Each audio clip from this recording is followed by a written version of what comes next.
శ్రీశైలంలో మహాశివరాత్రి బ్రహ్మోత్సవాలు వైభవంగా జరుగుతున్నాయి. బ్రహ్మోత్సవాల్లో భాగంగా రెండవ రోజు శ్రీ స్వామి అమ్మవార్లు భృంగి వాహనంపై భక్తులకు దర్శనమిచ్చారు.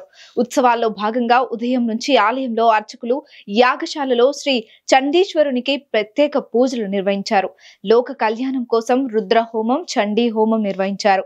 సాయంకాలం శ్రీ స్వామి అమ్మవార్ల ఉత్సవ మూర్తులను అక్క మహాదేవి అలంకార మండపంలో భృంగి వాహనంపై అధిష్ఠింపజేసి ప్రత్యేక పూజలు నిర్వహించి కర్పూర హారతులు సమర్పించారు. అనంతరం అశేష భక్తుల శివనామస్మరణలతో శ్రీశైల క్షేత్ర వీధులలో గ్రామోత్సవాన్ని వైభవంగా నిర్వహించారు.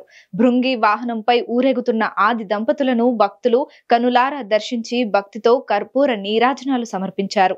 ఈ గ్రామోత్సవంలో నాదస్వరం, కోలాటం, చక్కభజన, రాజభటుల వేషాలు, కేరళ చండీ మేళం, కొమ్ముకొయ్య నృత్యం, ముంబై డోల్ తేష్, విలక్కు, స్వాగత నృత్యం, వీరభద్ర డోలు, కునిత, జాంచ్ పథక్ కాళికా నృత్యం, జానపద పగటి వేషాలు, నందికోలు సేవ, గొరవ నృత్యం, బుట్టబొమ్మలు, తప్పెట చిందు, బీరప్ప డోలు, నందికోల సేవ, డమరుకం, చిడతలు, శంఖం, పిల్లన గ్రోవి, డోలు విన్యాసం, గిరిజన చెంచు నృత్యం తదితర కళారూపాలు భక్తులను ఆకట్టుకున్నాయి.